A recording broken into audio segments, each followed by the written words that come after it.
Y voy a empezar la clase con una pregunta que me mandaron, que me mandó, le voy a decir quién. Yesid me mandó una preguntita por el chat, que para mí esa es la forma ideal, como les he dicho antes, de empezar una clase. Es una integral por sustitución trigonométrica, que ustedes saben que es uno de los temas que entran en el parcial. Entonces, el ejercicio es este. La integral de 6x menos x cuadrado. Este ejercicio, ¿cómo se hace? Se hace por completación de cuadrados. Eso fue un temita que vimos. Después de que vimos sustitución trigonométrica, les dije que habían unos ejercicios que había que completar el cuadrado. Empecemos con este. Entonces les voy a enseñar cómo completar el cuadrado cuando la x cuadrado está negativa. Primer paso, factorizar el signo menos. Entonces, cuando uno factoriza el signo menos, todos los términos de adentro quedan con signo contrario. Ustedes lo saben ya. Un signo menos cambia los paréntesis. Entonces, si usted necesita cambiar los paréntesis, entonces pongo un signo menos afuera y encierre todo entre paréntesis. Listo. Me quedo esto, que es esto mismo. Da lo mismo escribir menos 6x más x cuadrado que x cuadrado menos 6x. Listo. Entonces, ¿quién recuerda cuáles son los dos pasos que hay que hacer con lo que acompaña a la x para completar el cuadrado? Se divide por 2 y se eleva al cuadrado. Correcto, Natalia, muy bien. Dividimos por 2 el 6. 6 dividido 2 da 4. Perdón, da 3. Y 3 al cuadrado da 9. O sea que ya ustedes saben, como lo hicimos en esa clase, hay que sumar y restar ese 9. Listo. Entonces, estos tres forman un trinomio cuadrado perfecto. Este menos, con este menos queda más, ¿cierto? Más 9. Este paréntesis obviamente va a quedar negativo. ¿Quién me dice qué va a quedar dentro del paréntesis? ¿Qué va a quedar dentro del paréntesis? X menos 3, profe. Los demás, permítanme un momentico. Y se me olvidó hacer algo aquí en la clase anterior. Miren esto. Un estudiante que sacó, estoy viendo, es que se me olvida que tengo que descargar la clase y mientras estoy en la clase con ustedes, pues tengo que descargar la clase anterior y se me olvida. Un estudiante que ha sacado 5 en los dos parciales, pues como que entra a la clase, la deja ahí como conectada y se le olvida que hubo clase, entonces ya la clase se acabó hace ya como 30 minutos y sigue mostrándose ahí conectado. Pero bueno, eso es normal. A ver, descargar. Sí, ya se está descargando. Ok, discúlpeme el lapsus, el paréntesis. Correcto, no sé quién fue, quién habló y dijo x menos 3. ¿Quién lo dijo? Yo, profe. Correcto, Lisette. Les recuerdo que lo que se hacía era sacarle raíz a este y raíz a este y cogíamos este signo de la mitad. O sea que quedaba x menos 3. O sea que esto es lo mismo que 9 menos x menos 3 al cuadrado. Listo. O sea que esto lo vamos a cambiar por esto. Y ahora sí, tal vez, yo sé que algunos todavía no han empezado a estudiar este tema, pero vamos a ver si nos acordamos. ¿Quién recuerda cuál de las tres sustituciones se hace aquí? ¿La del seno, la de la tangente o la de la secante? ¿La del seno, la de la tangente o la de la secante?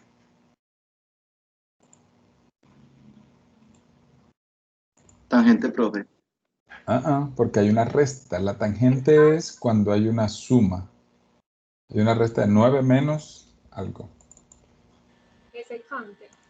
Bueno, ya, como les dije que eran tres opciones y ya les dije que dos no eran. Ahora les voy a recordar por qué una u otra.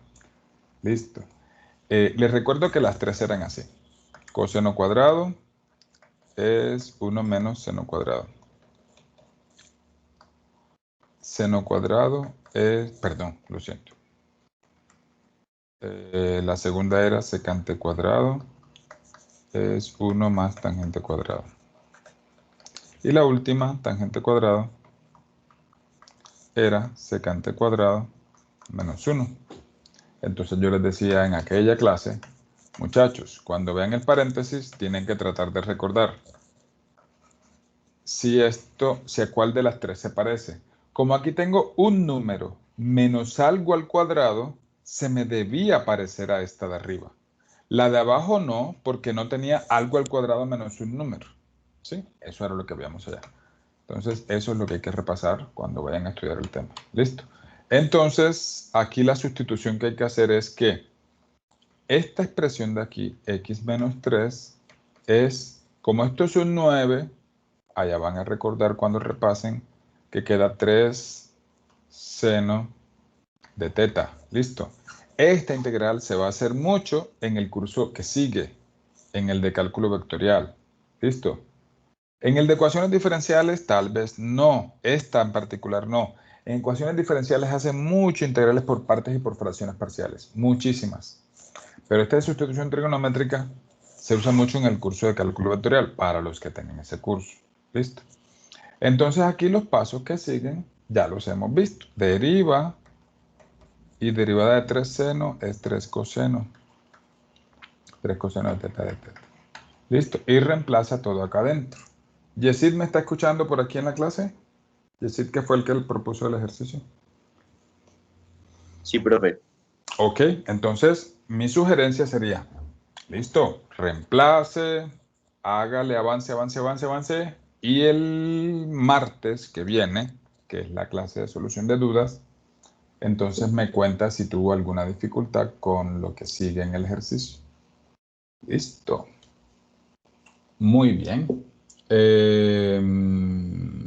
Muy bien. Entonces, vamos a retomar. Bueno, no sé si tengan preguntas hasta ahora. No sé si tengan preguntas. O si algo no se entendió, pues este es el momento para que me lo cuenten. Listo. Yo les compartí ya un taller. Lo que me queda por compartirles son unos parciales viejitos. Permítame entonces y busco por aquí.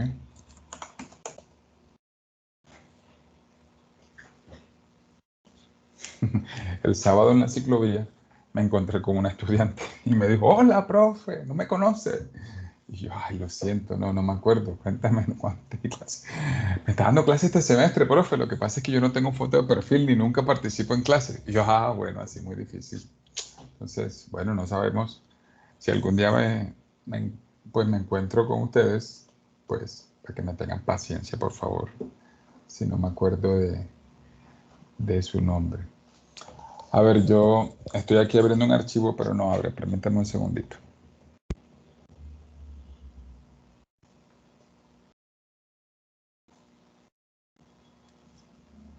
Por fin, permítame.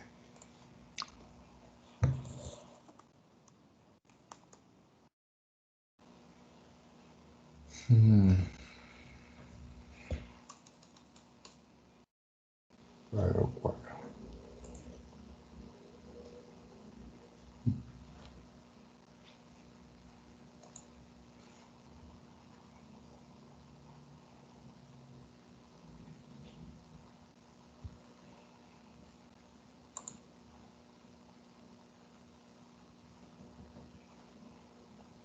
Ok. ¿Listo? Bueno, continuamos. Entonces, en la última clase lo que habíamos hecho era coordenadas polares. Y recuerden que ese era el primer tema de nuestro examen final. Entonces, el primerito tema entonces es coordenadas polares. El segundo tema que entra en ese examen final, que ya estamos en tema de quizzes y de examen final, sería sucesiones, que es lo que vamos a empezar ahora. ¿Listo? Entonces, ustedes tal vez han visto esta palabra, la han escuchado en un contexto idiomático castellano en varias circunstancias. Por ejemplo, cuando el abuelito le deja algo a sus hijos, entonces lo que se hace es una sucesión, ¿verdad? Como una continuidad. Cuando hay varias cosas sucesivas es porque una cosa va encadenada con otra, ¿cierto? Eso también tal vez lo han escuchado en varias ocasiones. Lo que vamos a ver de sucesiones tiene que ver algo con eso. Listo. Entonces vamos primero a definir qué es una sucesión. Es un conjunto ordenado de elementos que siguen una regla. Y ahorita vamos a ver qué es esa regla. Vamos a suponer que esa regla, ahorita les voy a decir cómo se lee esto. Esto se lee A sub n, pero les voy a decir cómo se llama. A sub n, digamos que es n cuadrado. Entonces, si yo quiero preguntarme por cuál es ese conjunto ordenado de elementos basados en esta regla, entonces miren lo fácil que sería. Entonces empezamos a reemplazar la n por 1, por 2, por 3, por 4 y así sucesivamente. Si nosotros la reemplazamos por 1, 1 al cuadrado, bueno, ustedes saben que eso da 1, ¿cierto? 2 al cuadrado, eso daría 2, ¿cierto? Perdón, lo siento, 2 al cuadrado es 4. ¿Listo? 3 al cuadrado es 9. Y así sucesivamente, esto sería 16, 25, 36, tan. Y eso seguiría hasta el infinito. Entonces, estos términos son una sucesión. ¿Listo?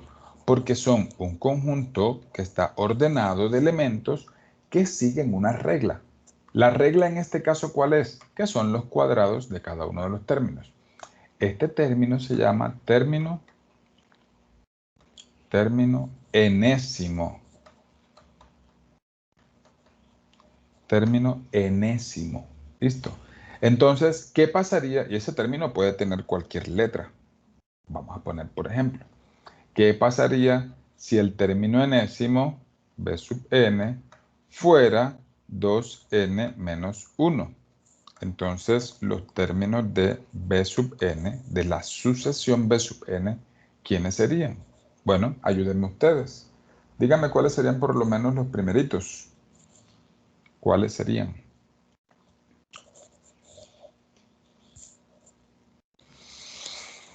Sería 7, 9. Empezamos por el n igual 1. Si reemplazamos n por 1, da 2 por 1, 2, menos 1, 1. ¿Listo? Entonces, 3. 2 por 1, 3. Luego,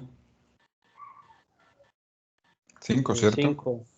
Luego, y así sucesivamente. No sé si saben cuáles son estos números. ¿Qué característica tienen todos?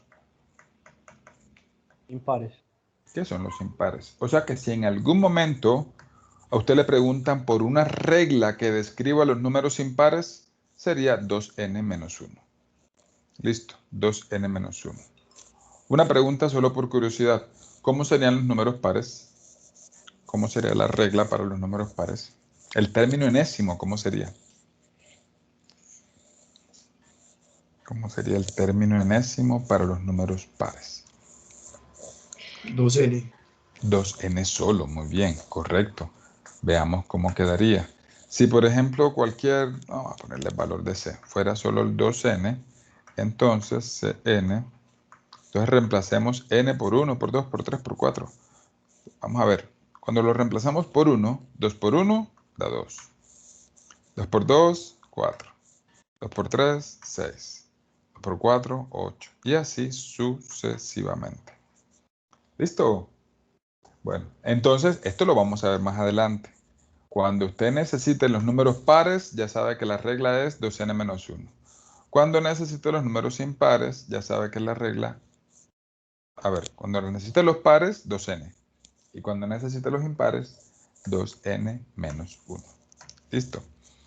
Muy bien, entonces voy a ponerles aquí dos ejercicios en el que les voy a pedir que ustedes calculen los primeros 5 términos. ¿Listo? Entonces, por ejemplo, n cuadrado sobre n al cubo menos 1. Y 2 a la n. Perdón, a la n.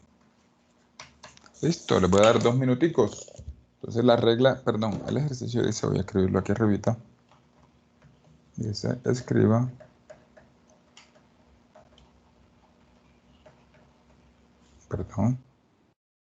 los primeros 5 términos de esa sucesión. ¿Listo? Bueno, cualquier preguntita, aquí estoy atento.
Bueno, el primero.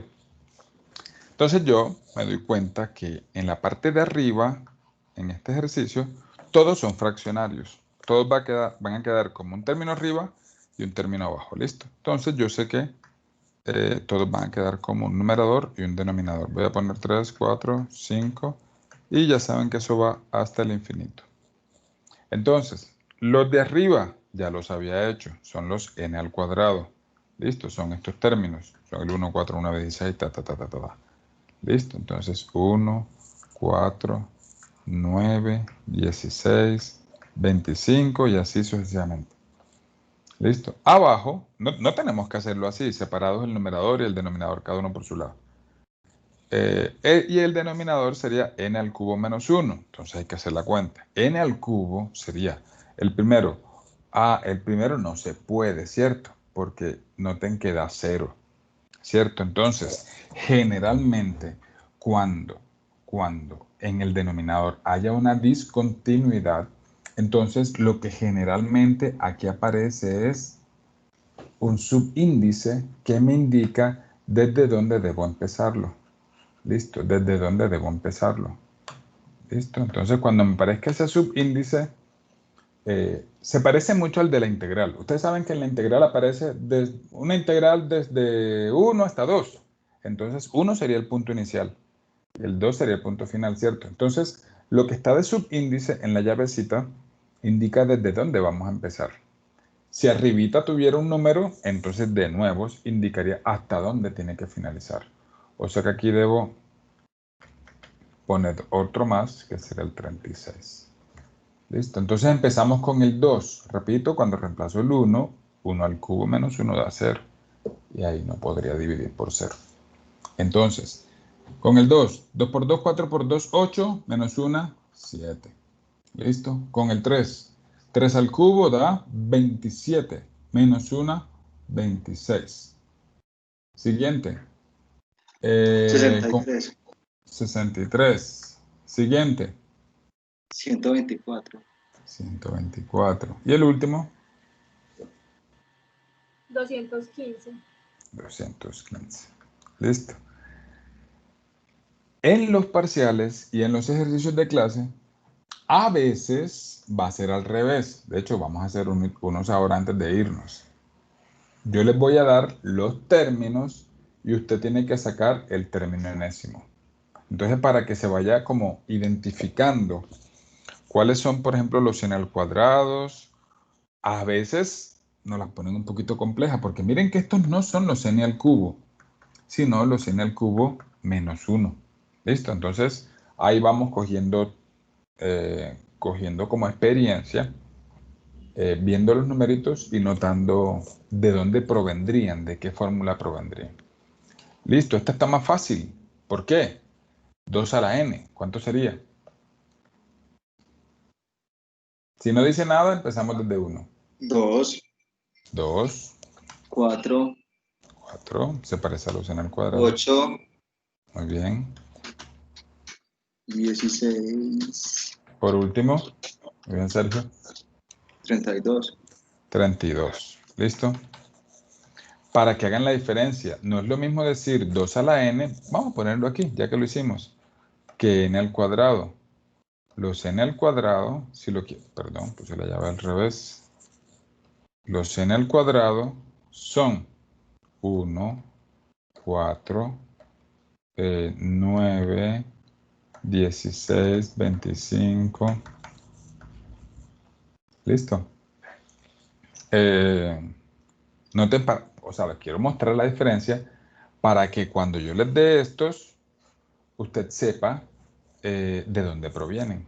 ¿Listo? Muy bien. Sigamos, sigamos.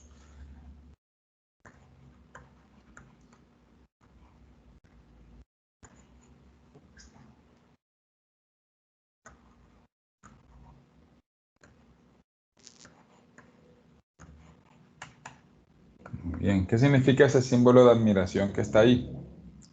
Factorial. Natalia, ¿recuerdas qué es el factorial o cómo se calcula? No. ¿No? ¿Alguien recuerda? Lo que son las multiplicaciones sucesivas, desde el número que a uno le den hasta 1. Excelente. Por ejemplo, si yo quiero 5 factorial, es 5 por 4 por 3 por 2 por 1. Y así, cualquier número factorial, como lo dijo José, multiplicaciones sucesivas. Desde ese número, todos los números hacia abajo hasta el 1. ¿Listo? Entonces, empecemos. ¿Cuánto daría 1 factorial? 1 factorial, ¿cuánto daría? 1, 1, ¿cierto? 2 factorial. 2, 2, muy bien. 3 factorial. 6, 6, 6. 4 factorial. 24, Correcto. Por último, alguno que no sea ni Edgar ni José. 5 factorial. Ese es 120, ¿no? Ah, bueno, Edgar. Está bien. 120. Listo. Y así sucesivamente. El factorial crece muchísimo. Muchísimo, muchísimo. ¿Listo? Entonces, porque aquí ya se multiplica por 6, el resultado se multiplica por 7, el resultado por 8, y así eso va creciendo muy, muy rápidamente. De hecho, a veces por ahí, para que entiendan algo idiomático que se usa en la U, sobre todo en semestres superiores, a una persona le preguntan, ¿en qué semestre vas? Y ellos a veces responden, en quinto factorial o en octavo factorial. Imagínense, ir en octavo factorial. Sería, ya se imaginan qué significa, ¿cierto?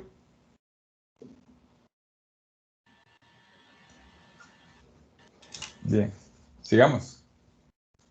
Pues significaría que tiene materias en todos los semestres.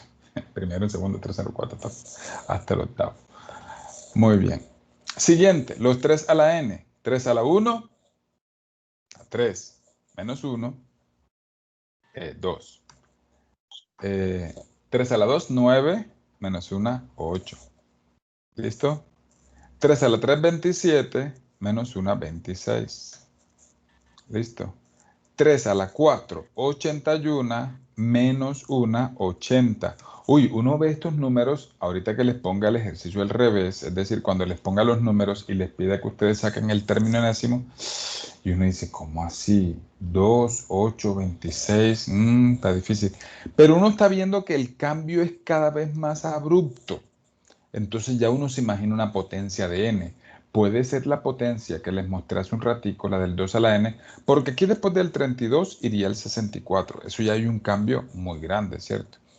O puede ser entonces la potencia del 3 a la n. Uno empieza como a tratar de jugar ahí, jugar y encuentra cuál es el término. Jorge pregunta, profe, ¿cómo o por qué determinaron el factorial? No sé si la pregunta tuya es, ¿por qué surgió la necesidad de definir algo así?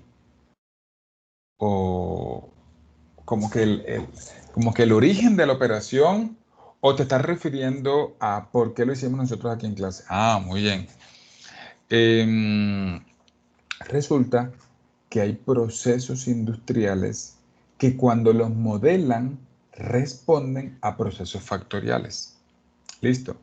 Hay comportamientos de funciones que son exponenciales, hay algunas que son cuadráticas y hay algunas que responden a comportamientos factoriales. De hecho, en estadística se utiliza mucho este factorial. De hecho, tanto así que se ha definido los n factoriales para todos los números, incluso para el 0. No sé si pueden adivinar cuánto daría 0 factorial. ¿Alguien quiere adivinar? De pronto, profe, yo creo que eso da tanto. Si se Profe, equivocan, 0. uno diría intuitivamente que eso va a 0. Yo también hubiera apostado por el 0, pero da 1. ¿Listo? Y se puede demostrar, es súper fácil demostrarlo. Incluso han hecho esto, el factorial de un medio. Recuerden, esto para los que tienen los cursos de estadística. ¿Listo? Entonces, como les dije, hay funciones y comportamientos que se modelan por procesos estadísticos. Cuando, por ejemplo, digamos que viene en periodo de elecciones y hay una empresa que hace una encuesta, la encuesta no se la hacen a toda la población de Colombia, ¿cierto? Ellos toman una población pequeña, digamos que le hacen la encuesta a 1000 personas, pero escogen también las personas que tratan de que esa población pequeña reproduzca a la población grande. Entonces dice, si en esta población pequeña tanto porcentaje de personas van a votar por tal candidato, entonces esperamos que en los 50 millones de habitantes, bueno, en los 30 millones de habitantes que votan, la población sea esto. Entonces ahí es donde ellos hacen las predicciones con procesos estadísticos. Entonces, en estadística, repito, hay muchos procesos que se modelan con el factorial. Y bueno, aquí, como no estamos viendo todavía aplicaciones, sino solamente las definiciones, pues aquí solamente lo mencionamos. Listo. Hay una distribución súper poderosa. Yo diría acá en mi ignorancia de estadística, porque yo de estadística recuerdo solo unas cuantas cosas, que la distribución más poderosa de todas es una distribución que se llama normal.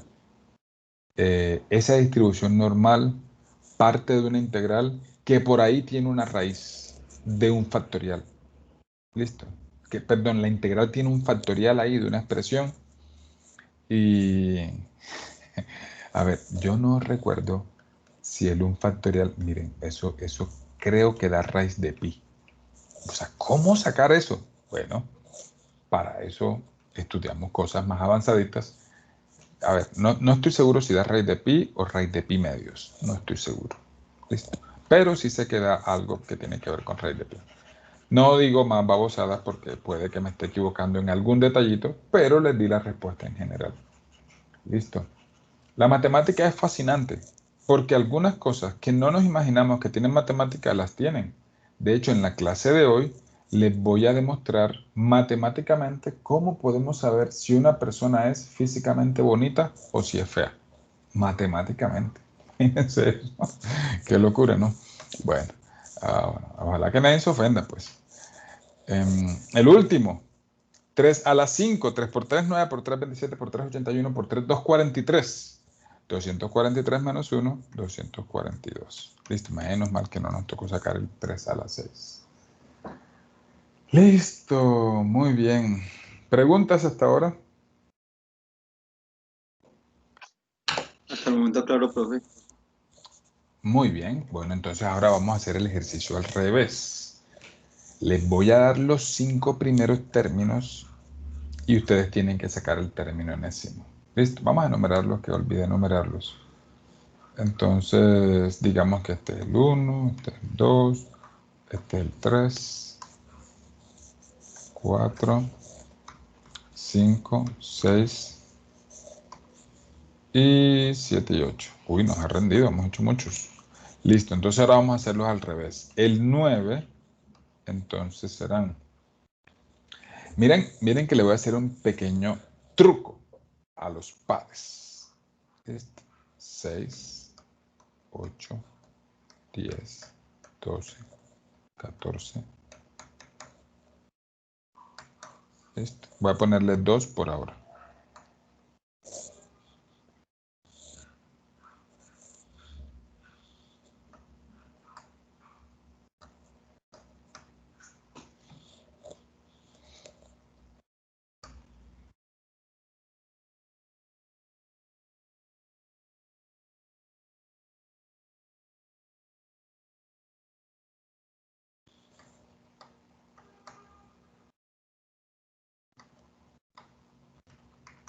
Si alguien encuentra el término enésimo, todavía no lo diga. Para, pues no dañar el proceso ahí de pensamiento de los otros.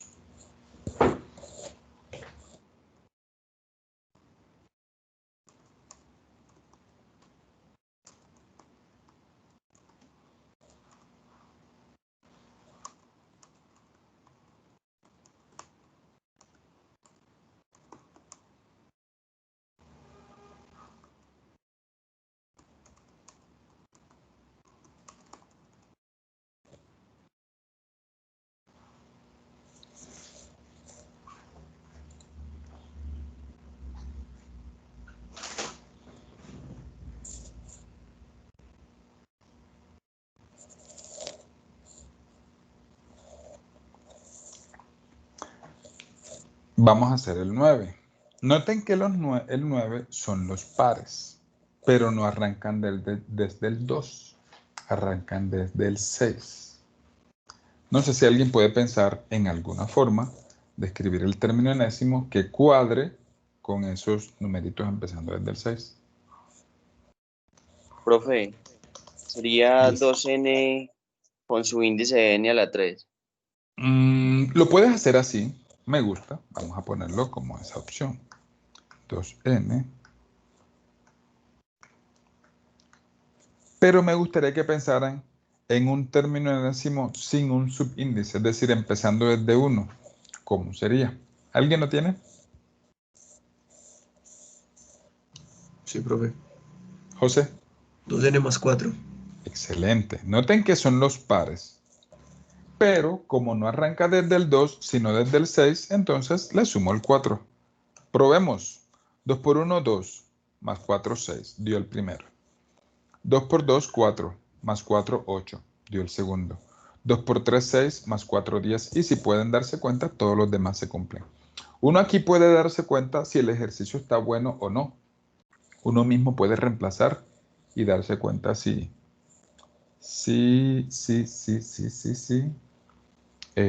cuadra perfectamente la fórmula que yo genero con los términos. ¿Listo? El décimo, alguien que no sea José, no sé si de pronto ya lo encontró. Profe, 2n más 1. 2n más 1. Vamos a ver. 2n más 1. A medio fue con 2 a la n. Correcto. No sé si el que da 2n más 1 claramente no es, ¿verdad? Porque 2 por 1 da 2 más 1, 3. Dio el primero. 2 por 2, 4 más 1, 5. Funciona, da el segundo. Pero 2 por 3, 6 más 1, 7. Ya no nos dio este. Si hay uno con el que no se cumple, ya no puede ser este. Entonces 2n más 1 no es. Ahora sí, Johan, ¿cuál era el que habías dicho? 2 a la n más 1. 2 a la n más 1. ¿Listo? Probémoslo. 2 a la 1, 2 más 1, 3. Muy bien. 2 a la 2, 4 más 1, 5.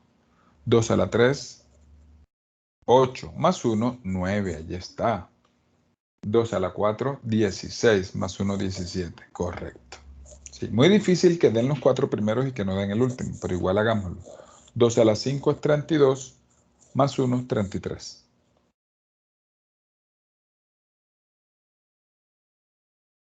Preguntas.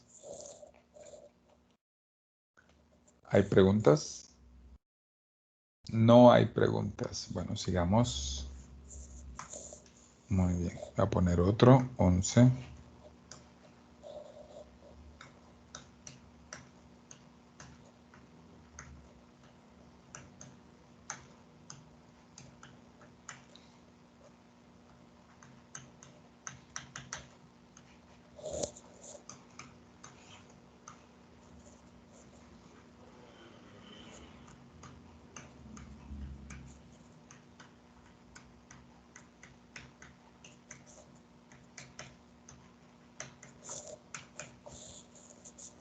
Y terminamos con este 13.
Bien, ¿alguien tiene el 11?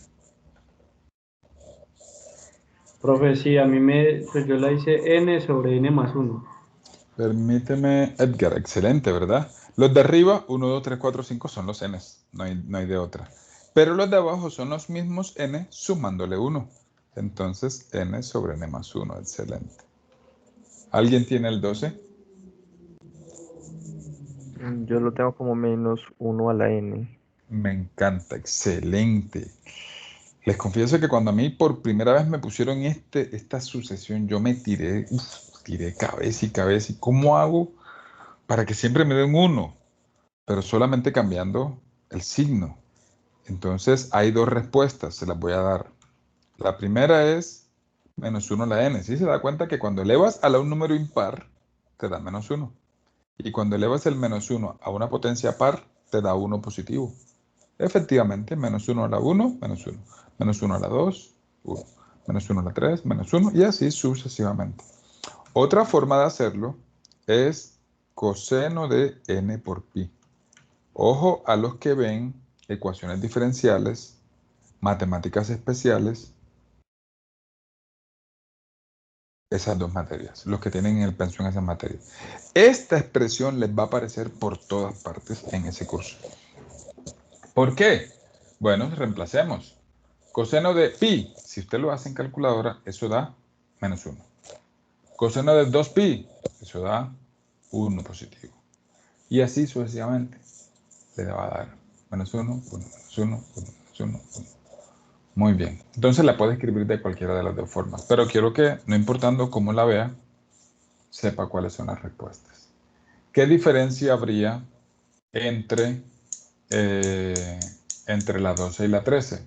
Que no sea Johan. ¿Quién se anima a dar una posible respuesta del 13? El signo del 1. El signo del 1.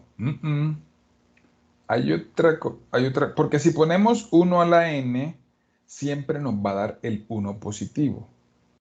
Entonces hay otro pequeño ajuste que podemos hacerle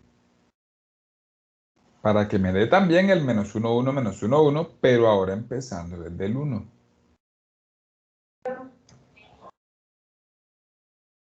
¿Alguna idea? Correcto, Jorge. Excelente. Raíz n.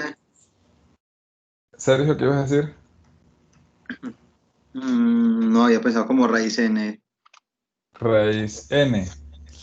No, porque entonces cuando la n sea un número que no tenga raíz, entonces ya quedaría más complejito. La respuesta es n más 1 o también n menos 1. ¿Listo? Con cualquiera de los dos funciona. Por ejemplo, reemplacémoslo por el 1. Menos 1 a la 1, perdón, reemplacémoslo por el 1. 1 más 1, 2. Y menos 1 elevado al cuadrado, miren que me da el positivo, ¿cierto? Cuando n vale 2, menos 1 al cubo, me da negativo. Y ya estoy simplemente alterando. Los que antes eran pares, ahora van a quedar impares. ¿Listo? Y a la derecha, el que está aquí también funciona. Lo pueden probar ustedes. Listo, lo pueden probar ustedes. Muy bien. Muy bien. Si están copiando, me cuentan. Y si no, para continuar. Sí, profe. ¿Sí puedo continuar o si estás copiando y necesitas un tiempito? No, ya terminé de copiar, gracias. Ok, con gusto, Jason. Muy bien, entonces la clase la terminamos hoy con fórmulas de recurrencia. Fórmulas de recurrencia. Fórmulas de recurrencia. ¿Qué significa fórmulas de recurrencia? Son expresiones que requieren o recurren al término anterior. Por ejemplo, a sub n más 1 es igual a 2 más a sub n. Y a sub 1 es igual a 7. Listo. Entonces, en las fórmulas de recurrencia nos dan un término, cualquiera, puede ser el primero. ¿Listo? Y nos dicen cómo hallar los que siguen. Me explico. Entonces, ¿qué les he dicho desde antes? Bueno, hemos hallado todos los a sub n, pero no les he dicho esto. Este término se podría decir que es a sub 1, este es a sub 2, este es a sub 3, y así sucesivamente a sub 4, a sub 5, y así sucesivamente. Repito, este sería b sub 1, b sub 2, b sub 3, o sea, el término 3, el término 4, el término 5, el término 6, y así sucesivamente. Bueno, entonces, en estas fórmulas de recurrencia vamos a hacer lo mismo. Aquí vamos a hallar los términos uno a uno. Vamos a empezar con el primerito. A sub 1. Listo. Entonces vamos a hallar A sub 1, A sub 2, A sub 3, A sub 4 y A sub 5. Listo. Y cerraremos la llavecita. ¿Cuál es A sub 1? Bueno, A sub 1 me lo dan. Eso no tengo que hacer absolutamente nada. Listo. Pero ahora miren cómo vamos a proceder, cómo vamos a analizar. El término cualquiera, a sub n más 1, quiere decir el siguiente. Entonces, el siguiente sería el anterior sumándole 2. En este caso es así. Pero si dijera por 3, al cuadrado, o cualquier otra cosa, se haría esa operación. Lo que quiero que tengan presente aquí es que a sub n más 1 es el que le sigue a sub n. ¿Listo? Entonces hagámosle. Si yo quiero a sub 2, ¿qué hago? Por ejemplo, a sub 2 sería la sub n más 1. ¿Eso qué querría decir? Cojo el anterior y le sumo 2. O sea, cojo el 7 y le sumo 2. Eso es 9. ¿Cómo hago el a sub 3? Cojo el anterior y le sumo 2, que sería 11. ¿Listo? Y así sucesivamente. Esa fórmula de recurrencia querría decir que cada término es el anterior sumándole 2. O sea que esto sería 13, 15 y así sucesivamente. ¿Listo? Pues obviamente es el primer ejercicio de recurrencia, de fórmulas de recurrencia. Entonces, cópienlo y ahorita hacemos otro par. Y hacemos el más importante. Yo diría que la sucesión más importante que existe en el universo. Y esa es con la que le digo que uno puede determinar si nuestro rostro y cuerpo está bien proporcionado. Aquí nos vamos a dar cuenta quién es feo y quién no lo es. Qué locura, ¿no? Muy bien. ¿Puedo continuar? ¿Alguien aún está copiando? Este va a ser nuestro ejercicio 14. Listo. ¿Nadie? Nadie habló. El que cayó otorga. Hagamos el 15. Muy bien. Copiemos con sub. Entonces, B sub 1 es 11. Y B sub n más 1 es 2 por B sub n más 1. ¿Listo? Muy bien.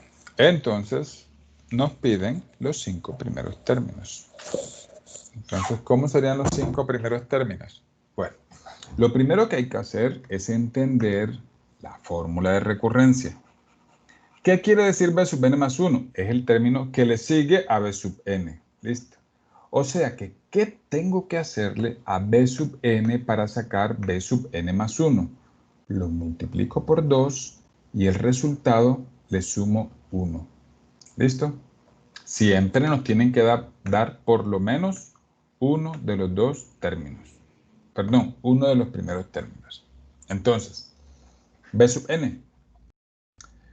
El primero, aquí está, 11, ¿cierto? 11. ¿Quién me puede decir cuál sería el segundo?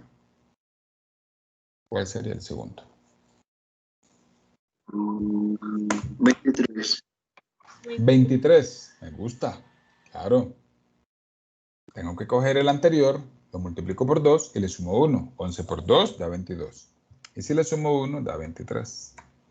Muy bien. Siguiente. 23 por 2, 46. Más 1, 47. ¿Se va entendiendo? Si no, pregunten. Siguiente. 47 por 2, 80, 94 y 1, 95. Dígame el último.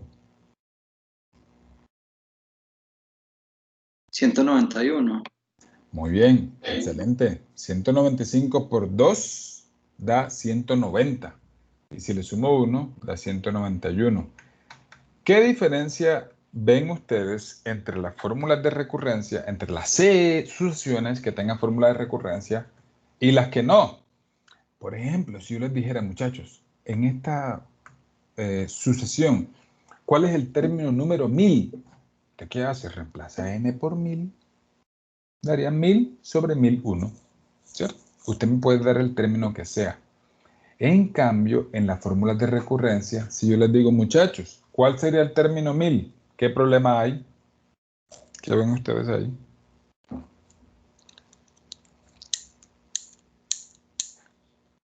¿Qué problema ven ustedes ahí? Que debemos de conocer el anterior. No. Correcto, Natalia. Perfecta la respuesta. Debo conocer el anterior para multiplicarlo por 2 y sumarle 1. O sea que debo conocer el término 999. Y para saber el 999, tengo que saber el 998. Y así sucesivamente.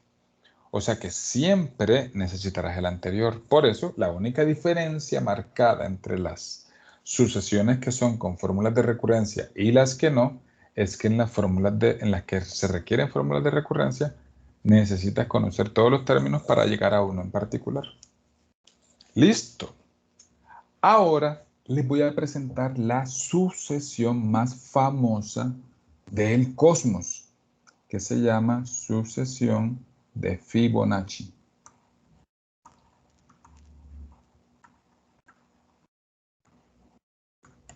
Fibonacci, con doble N y doble C. ¿Listo? La sucesión de Fibonacci, vamos a llamarla con F, así como su apellido, el señor que la propuso. Entonces, nos da tanto F1 como F2. ¿Listo? Y ambos son 1. Y nos dice que el término que le sigue a esos dos es la suma de los dos anteriores. Perdón, copié mal. Aquí sería 1. ¿Cómo así, profe, que f de n más 2? Bueno, yo les he dicho que fn es el anterior de fn más 1, ¿cierto? ¿Y qué será f de n más 2? Pues el que le sigue a f de n más 1. Es como si usted hiciera una sucesión con los términos pero indicados. fn, fn más 1, fn más 2, fn más 3. Y si pusiera los de atrás, podría poner así fn menos 1, fn menos 2, ¿cierto? Eso sería como la parte, así en fórmula, como generalizada. Pero lo que me interesa que escriban o que sepan escribir sería, bueno, o la interpretación. Fn más 2 como la suma de estos dos, quiere decir que para calcular cualquier término, ¿qué debo hacer? Pues sumo los dos anteriores. Sumo los dos anteriores, no es más. Entonces arranquemos. Ya me dan F1 y F2, o sea, F sub 1 y F sub 2. ¿Cuál sería el siguiente término? ¿Cuál sería el siguiente término? No escuchamos. 2, ¿cierto? Correcto. Sumo el 1 más 1. ¿El siguiente? 3. 3, o sea, sumo el 2 más 1. Ahora, ¿cuál sigue? El 5. El 5, sumo el 2 más 3. Luego 3 más 5, 8. 5 más 8, 3. ¿Pregunta?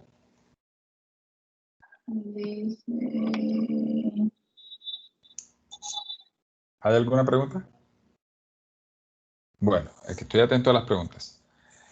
13 más 8 da 21, ¿cierto? 21. 21 más 13, 34. Vamos a hacer varios hasta que nos cansemos. 21 más 34, 55. Pero no me va a gustar. Vamos a hacerlo en la siguiente página. Y ya les voy a decir por qué. Vamos a hacerlo otra vez. Fn. Entonces, 1, 1, 2, 3, 5, 8, 13, 21. Ya no los puedo hacer rápido. 34, 55, 89. Ayúdenme, porfa. 89 más 55. 154. ¿Ciento qué? 144, creo, ¿no? 4. 144. ¿Alguien con calculadora? 233. 233. ¿Siguen? ¿Otro, Natalia? 377. Y uno más. Terminamos ahí. 610. Otra vez. No escuché. 210. 210, listo. 610. 610. Obviamente, mi gente, yo no dudé de lo mal que escuché. 610. Listo. Bueno, esa es la sucesión de Fibonacci. Ahora vamos a ver por qué es tan especial. Listo. ¿Por qué es tan especial? Resulta que algunos comportamientos en la naturaleza están basados en esos números que ustedes ven ahí en la pantalla. Por ejemplo, algunas especies de flores solamente sacan esos números de pétalos que ustedes ven ahí.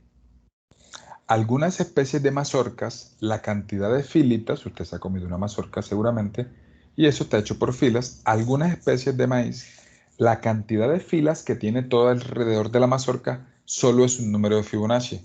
O es un 8, o es un 13, o es un 21. ¿Listo? O si es una mazorca muy grande, puede ser hasta 34. ¿Listo? Y más interesante aún es que esos números generan una espiral que es extremadamente famosa. ¿Listo? Es la espiral áurea, proporción áurea o espiral de Fibonacci. Vamos a dibujarla.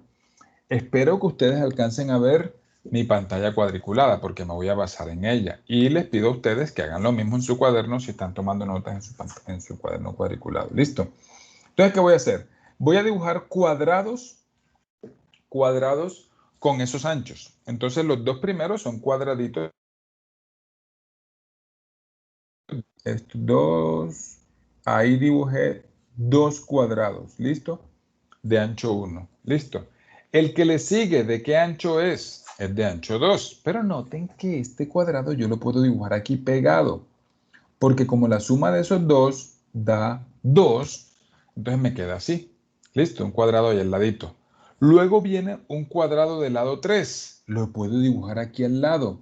Lado 3, ¿sí se dan cuenta? Que queda perfecto. Muy bien. Adivinen dónde puedo dibujar el cuadrado del lado 5. Díganme dónde. Arriba o abajo. Arriba o abajo, ¿verdad? Entonces, 2, 3, 4, perdónenme el pulso. Escribir con este lápiz óptico líneas verticales a mí me ha costado mucho, mucho trabajo. ¿Listo? 5. El 8 es este. 2, 4, 6, 8. Entonces hasta acá. Es hasta acá. ¿Listo? El 16, ya se imagina, perdón, el 13, lo siento. Sería este 5 más este 8, ya no me va a quedar muy grande acá, ¿verdad? No lo voy a dibujar. Pero lo que les quiero mostrar es que estos cuadraditos pueden representar una espiral hermosa que se ve en muchos lados en la naturaleza. Primero hago un arquito de radio 1, parándome aquí. Luego hago otro arquito de radio 1, parándome ahí mismo. Luego hago el arco de radio 2, que es este. Luego hago el arco de radio 3, que es este. Recuerden que este de 5 yo lo pude haber dibujado acá abajo también. Luego hago el arco de radio 5. Este de radio 8 yo lo pude haber dibujado acá. Listo, de radio 8. Acá. Luego 8 más 5, 13. Genera este arco más grandote acá. Listo. Y esa espiral ya les voy a mostrar dónde se ve en la naturaleza. Muy bien. Les voy a pedir que me cuenten si se entiende cómo hacer la espiral. Listo, si se entiende cómo hacer la espiral. Muy bien, esto tiene mucha mística. Mucha mística. De aquí se han sacado que esto nos lo trajeron los extraterrestres, que bueno, hay muchos temas de geometría sagrada y cosas así. Pero les voy a mostrar un par de imágenes. Por ejemplo, voy a mostrar esta. Ustedes la deben estar viendo.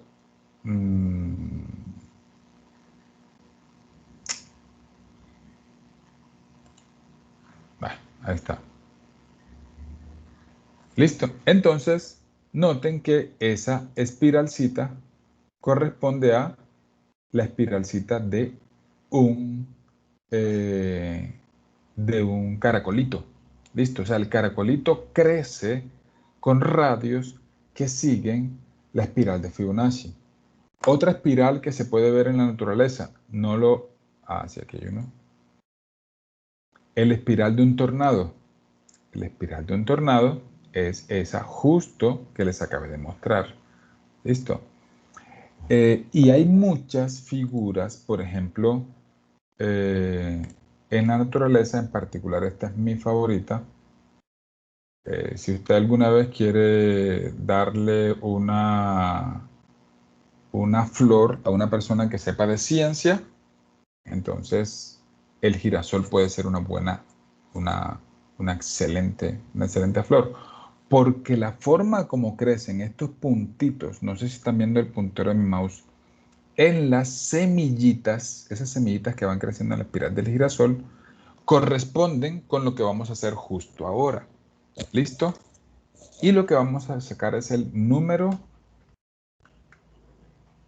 de oro. De oro. Listo. ¿Cómo se saca el número de oro? También se llama áureo. Listo. Número áureo. Áureo, el término au.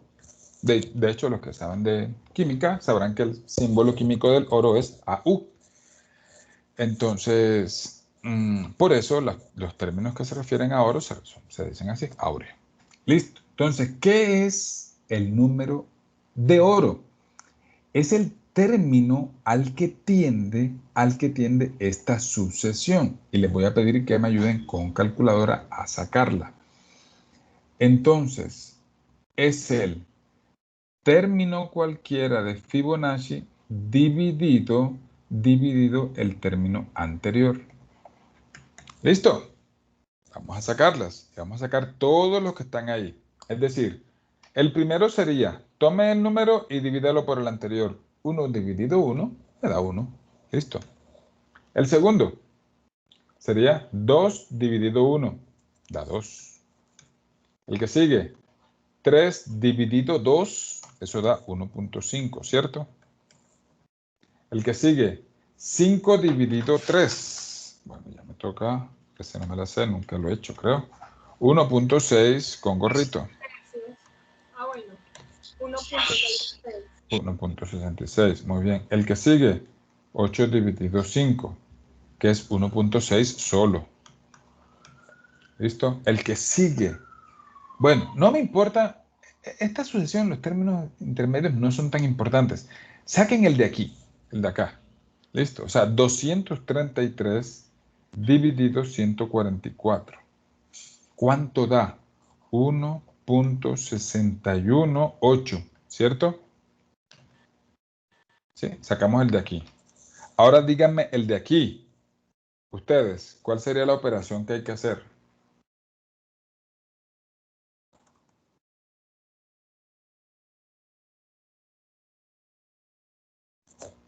¿Alguien lo entiende?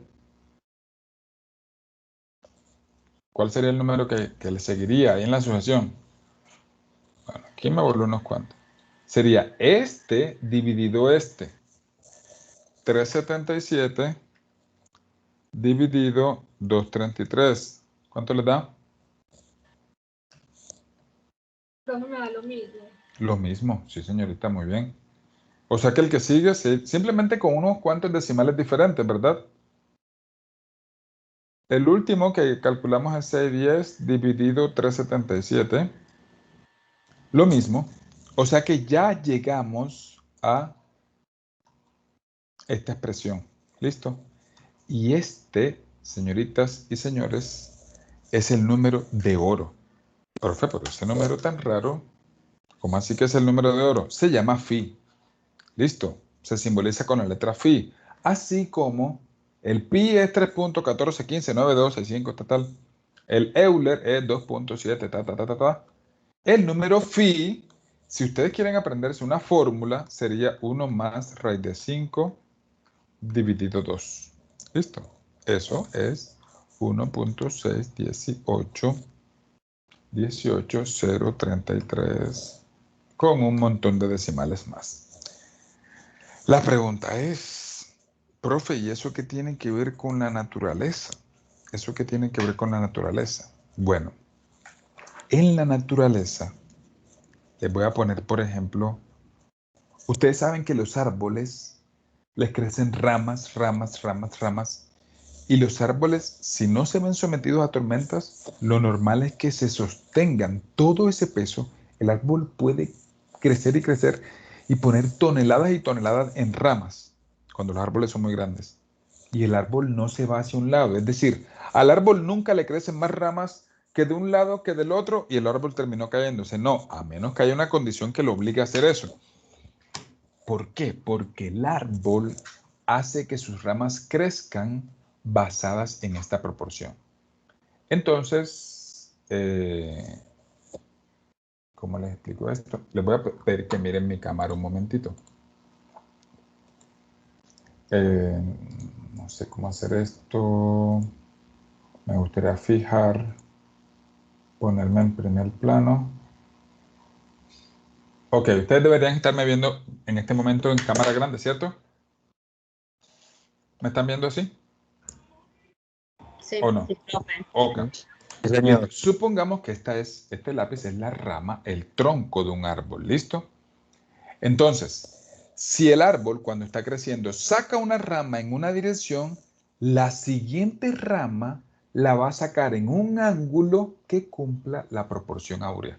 Es decir, la rama de arribita va a tener un ángulo y va a salir de ahí en un ángulo que cumpla esa proporción. Vamos a sacar ahora cuál es el ángulo, así como este es el número de oro o número áureo.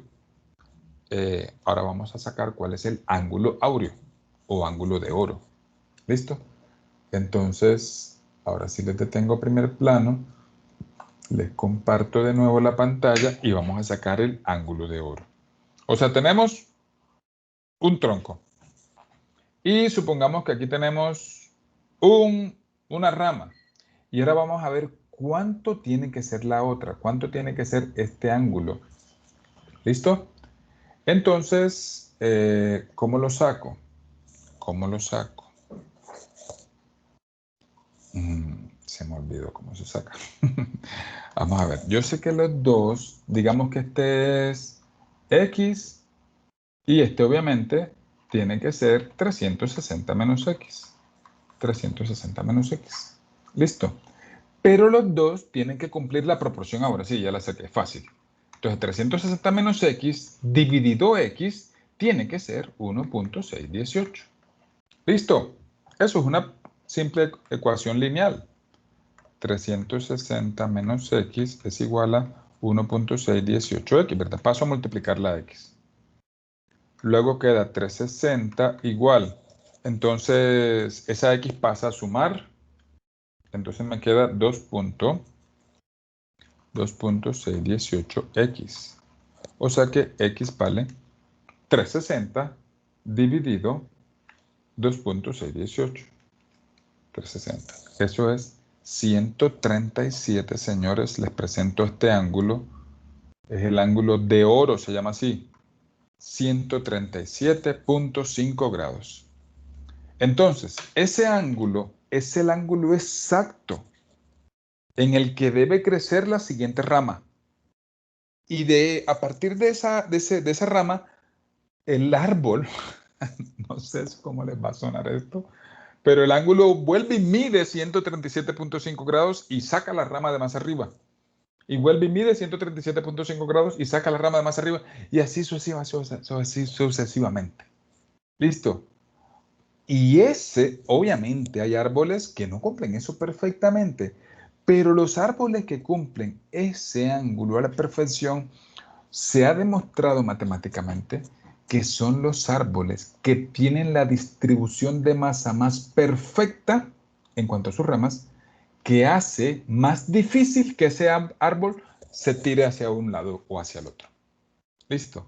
O sea que si un árbol fuera persona y pensara, que yo no creo que sean personas, pero yo sí creo que a veces piensan que tienen inteligencia, si un árbol pensara, diría, la siguiente rama, yo quiero ser un árbol estable, un árbol fuerte, entonces tengo que generar ángulos hacia esa dirección. Ahora bien, lo más bonito del girasol es que cuando las semillas de girasol están creciendo, las semillitas de la florecita, ¿listo?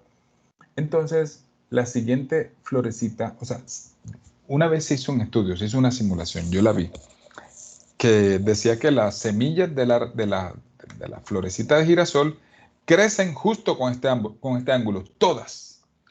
Si tú le disminuyeras un decimal, 137.4 o 138, entonces las semillitas en el girasol quedarían así. Y no se aprovecharía el espacio tan perfectamente como el que les mostré. Permítanme un momentico. Las semillas de girasol como son de ricas, ¿verdad? Uf, y tan beneficiosas. Permítanme, les muestro una imagen.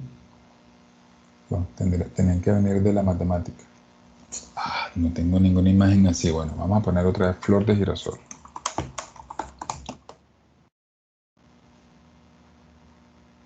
Esta me gusta.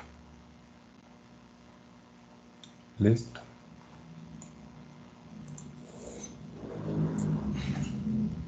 Listo, entonces a esto me refiero. Noten ahí dentro de la flor qué perfección tan grande en el uso del espacio. Y hasta pareciera que se formaran arquitos con diferentes radios, ¿sí? Como si se formaran diferentes patrones. Eso, como les dije, mis queridos muchachos, es solo posible cuando la florecita de girasol ha hecho que cada una, las semillitas van creciendo de adentro hacia afuera. Cada una de las siguientes semillitas tiene un ángulo de 137.5 grados con respecto al anterior. Y así se va llenando y se ha demostrado matemáticamente que con ningún otro ángulo en esa misma superficie se pueden incluir más semillas que usando exactamente ese ángulo áureo. ¿Listo? Muy bien. Ahora sí, vamos con lo que les interesa. Yo sé que les quedó sonando el tema de mirar cuando una persona es fea o no. Entonces, cuando una persona tiene la proporción áurea, entonces lo que tenemos que hacer es mirar las proporciones. Bueno, esta cara es demasiado simétrica, pero los rostros no son simétricos. ¿Listo? Entonces, pero si usted quiere ver si un rostro cumple la proporción áurea, supongamos que aquí está el pelo. ¿Listo? Aquí está el pelo. Entonces, hombre o mujer, no importa. Entonces, ¿qué va a hacer? Va a tomar la proporción dividida por 2 que tiene su rostro. Es decir, coja este, vamos a poner otro color. La distancia de aquí hasta aquí, esta la toma como A, y la divide por la distancia B, que va desde aquí hasta la barbilla. Y si esa proporción está cerca de 1.618, su rostro puede decir que es un rostro proporcionado como el oro, prácticamente. Si su proporción le da 2, le da 2.1, usted tiene un rostro desproporcionado. ¿Listo? Que no se vaya nadie a dar un tiro aquí, porque ser feo no tiene nada de malo. Feos tienen, dicen por ahí, su sex appeal, dicen por ahí. Muy bien, muchachos. Preguntas para saber si una persona tiene el rostro proporcionado o desproporcionado. Bueno, les tengo que decir que esta proporción es llamativa a nuestro cerebro. Tanto así que hay unos logos que cumplen de manera perfecta la proporción áurea y terminaron siendo famosos. Los que les gusta el tema de la publicidad, les voy a mostrar unos. Logos, proporción áurea. Listo, entonces...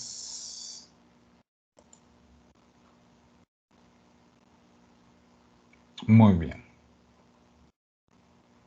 Les voy a mostrar, por ejemplo, el de Toyota. Listo. Este logo terminó siendo famoso. La diferencia o la proporción entre esta altura y esto de aquí abajo, si usted lo divide, da nuestro número áureo. Los diseñadores de la manzanita de Apple. No veo la proporción áurea por ningún lado. Ah, sí, miren cómo la dibujaron. Así como con las bolitas que yo dibujé con el arco, pero ellos empezaron a dibujar, o sea, los tamaños de los círculos están basados en radios. Este es el de radio 1, 2, o sea, todos los numeritos. O sea, cada uno de los arcos que tiene, vamos a ver si lo pongo más grande. Cada uno de los arquitos que tiene esa manzanita mordida tiene un radio que hace parte de uno de los números de la sucesión de Fibonacci. Ah, esto como que no va a salir. Bueno, noten que este tiene radio 1, este tiene radio 2, este tiene radio 3, 5, 8, 13, 8, 8, 8. Todos son números de la sucesión de Fibonacci. ¿Listo? No sé si el de Nike, cómo lo dibujaron. Bueno, esto lo pueden investigar ustedes para el que quiera. No sé si el de Google. Bueno, esto no lo he investigado demasiado, la verdad, así que les pido disculpas porque, bueno, no conozco mucho del tema. Pero bueno, bueno, el de Twitter. Miren, aquí está. Pero bueno, eso se lo dejo a ustedes para que lo consulten. ¿Listo? ¿Preguntas? ¿Preguntas? ¿Ninguna? Bueno, mis queridos muchachos proporcionados. Yo sé que ustedes son muy bien proporcionados. Miren el montón, ustedes no lo están. Ah, sí, ustedes lo están viendo. Un montón de rostros bonitos que hay aquí, tanto de los chicos como de las chicas.